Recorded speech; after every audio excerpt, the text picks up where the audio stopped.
Hello friends, अस्सलाम वालेकुम। आप देख रहे हैं फुली 5 वर्ल्ड यूट्यूब चैनल। मैं हूं फरहान अली। तो फ्रेंड्स, आज हम बात करने वाले हैं इलेक्ट्रोलैक्स के डीसी इन्वर्टर एसी में ऑल एरर कोड्स के बारे में कि ये एरर कोड्स हमारे एयर कंडीशनर में किस पार्ट्स के ख़राब हो जाने या मिस हो जाने की वजह से हमारे एरर कोड्स शो होते हैं। तो फ्रेंड्स, मैंने इन तमाम एरर कोड्स पर एक लिस्ट बनाई है जिसमें मैं आपके नॉलेज में फ़ायदा करने वाला हूं, जिससे आपको काफ़ी फ़ायदा होगा और आपको इससे काफ़ी मदद भी मिलेगी, आपको वर्क करने में आसानी होगी। तो फ्रेंड्स, मैंने इस लिस्ट में तमाम एरर कोड्स और उनके सल्यूशन बताए हैं।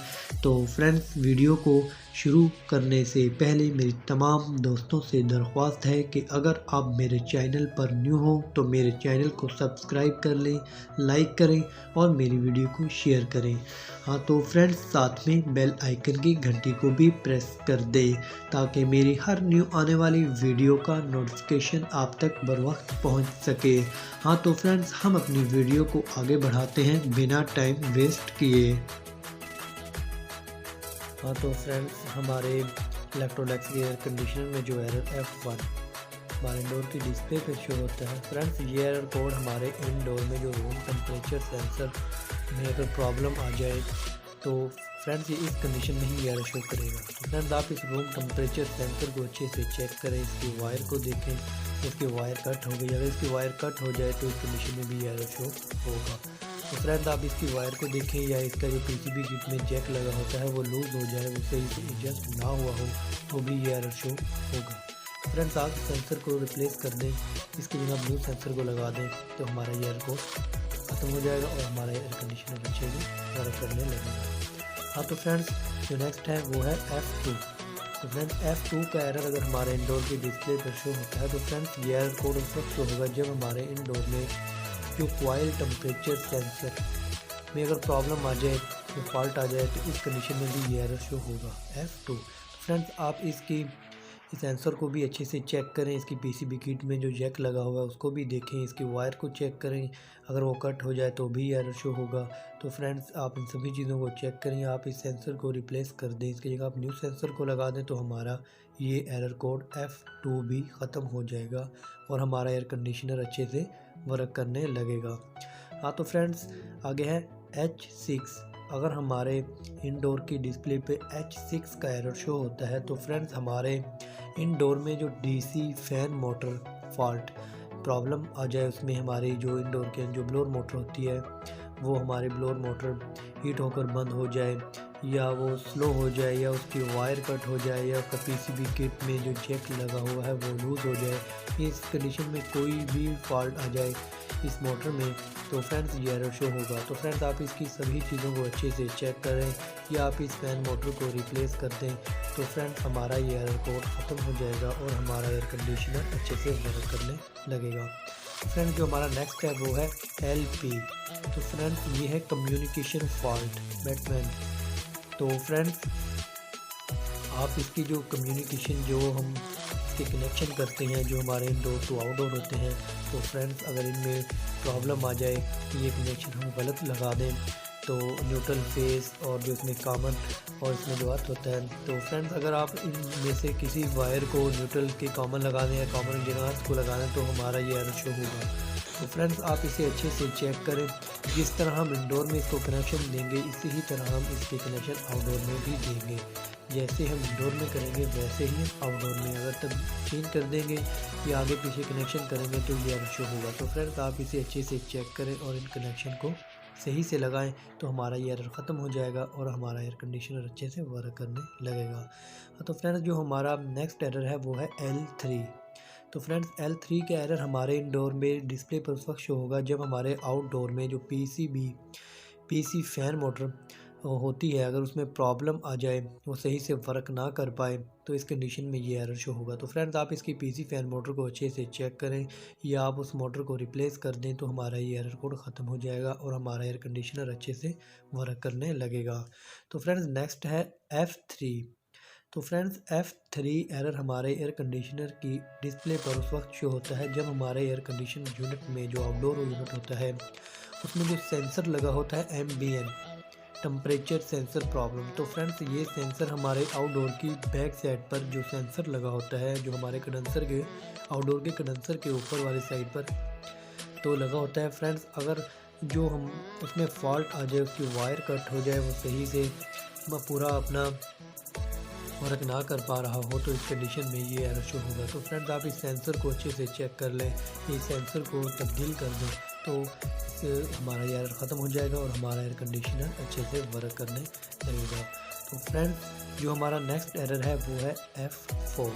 तो फ्रेंड्स F4 एरर हमारे एयर कंडीशनर की डिस्प्ले पर वक्त शो होगा जब हमारे आउटडोर में जो सेक्शन लाइन टेम्परेचर सेंसर में प्रॉब्लम आ जाए तो इस सूरत में भी ये एरर शो होगा। तो फ्रेंड्स जो हमारे आउटडोर में कंप्रेसर के साथ में जो सेक्शन पाइप जो हमारा वापसी वाला जिसे हम कहते हैं उस पाइप के ऊपर जो सेंसर लगा होता है अगर उसमें प्रॉब्लम आ जाए या उसमें उसकी वायर कट हो जाए या उसका PCB कार्ड में से उसका जैक हिल जाए तो फ्रेंड्स इस कंडीशन में भी ये एरर शो होगा या हमारा सेंसर शॉर्ट हो जाता है।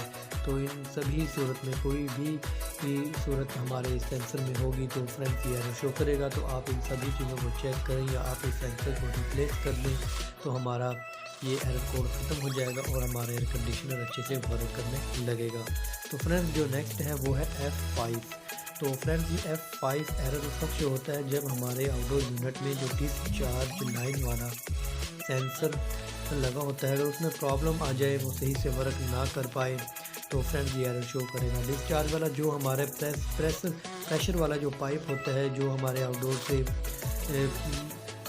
गैस को आगे की तरफ पंप करता है तो जिस पाइप से हमारी गैस आगे प्रेशर के साथ जब निकलती है तो फ्रेंड्स अगर उस जो ऊपर जो सेंसर लगा होता है अगर उसमें प्रॉब्लम आ जाए और सही से वर्क ना कर पाए उसकी वायर कट हो जाए तो ये एरर शो होगा। तो फ्रेंड्स आप इस सेंसर को रिप्लेस कर दें, ऐसे अच्छे से चेक करें या रिपेयर करें इसकी कीप वगैरह को। तो फ्रेंड्स नहीं तो इस सेंसर को ही रिप्लेस कर दें तो हमारा ये एरर ख़त्म हो जाएगा और हमारा एयर कंडीशनर अच्छे से वर्क करने लगेगा।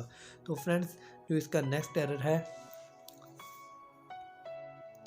तो फ्रेंड्स जो हमारे H5 का एरर है ये एरर हमारे इंडोर पर उस वक्त शो होता है जब हमारे IPM प्रोडक्शन हमारे इंटेलिजेंट पावर मॉड्यूल जो हमारे आउटडोर में लगा होता है तो फ्रेंड्स इसमें अगर प्रॉब्लम आ जाए वो सही से वर्क ना कर पाए या उसका जो सर्किट है वो शॉर्ट हो जाए तो इस कंडीशन में ये एरर शो होगा। तो फ्रेंड्स आप इसके पावर मॉड्यूल को चेक करें या इसे तब्दील कर दें या रिप्लेस कर दें तो फ्रेंड्स हमारा ये एरर कोड ख़त्म हो जाएगा और हमारा एयर कंडीशनर अच्छे से वर्क करने लगेगा।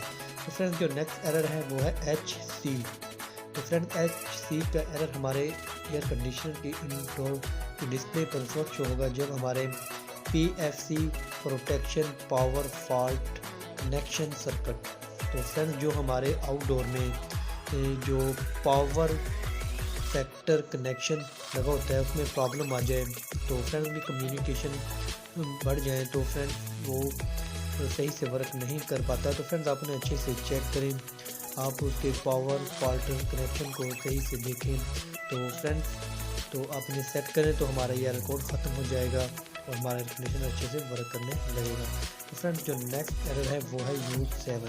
तो फ्रेंड्स U7 का एरर हमारे एयर कंडीशनर में उस वक्त शो होगा जब हमारे एयर कंडीशनर में जो 4 वे वाल्व में अगर प्रॉब्लम आ जाए तो फ्रेंड्स उसमें किसी भी किस्म का कोई भी मसला आ जाए जिनमें से वो वाल के अंदर पिन होती है वो चेंज होती है अगर वो चेंज ना हो पाए तो फ्रेंड्स ये एरर शो होगा। तो फ्रेंड्स या इसकी जो वोल्टेज होते हैं वो कम हो जाएं या इसे सही से सप्लाई ना आ पाए तो इस कंडीशन में ये एरर शो होगा। तो फ्रेंड्स आप इसके 4 वे वाल को रिप्लेस कर दें ये या इसे तब्दील कर दें तो हमारा या इसे रिपेयर करें तो हमारा ये एरर ख़त्म हो जाएगा और हमारा एयर कंडीशनर अच्छे से वर्क करने लगेगा। जो फ्रेंड्स L9 का एरर हमारे एयर कंडीशनर में शो होता है तो फ्रेंड्स ओवर करंट प्रोटेक्शन जब हमारे एयर कंडीशनर में वोल्टेज हाई हो जाए या लो हो जाए तो इस कंडीशन में ये एरर शो होगा। तो फ्रेंड्स आप इसके वोल्टेज को 220 या 225 6 तक एडजस्ट करें। अगर कम हो या लो हो तो हमारा एयर कंडीशनर ट्रिप हो जाएगा, वो सही से वर्क नहीं कर पाएगा। तो फ्रेंड्स, या आपकी वोल्टेज वहाँ पर कम पहुँचते हैं जिस जगह पर ये मसला आ रहा हो, तो फ्रेंड्स आप उसकी जगह स्टेबलाइज़र भी इस्तेमाल कर सकते हैं। तो फ्रेंड्स, आप वोल्टेज के इसमें जो वोल्टेज का मसला है आप उसे सेट करें तो हमारा ये एरर भी ख़त्म हो जाएगा और हमारा एयर कंडीशनर अच्छे से वर्क करने लगेगा। हाँ तो फ्रेंड्स, अगर आप इसी किस्म की अच्छी और मज़ीद मालूमाती वीडियो से बाखबर रहना चाहते हैं तो फ्रेंड्स मेरे चैनल को जल्दी से सब्सक्राइब कर लें और साथ में बेल आइकन की घंटी को भी प्रेस कर दें ताकि मेरी हर वीडियो का नोटिफिकेशन आप तक बर वक्त पहुँच सके।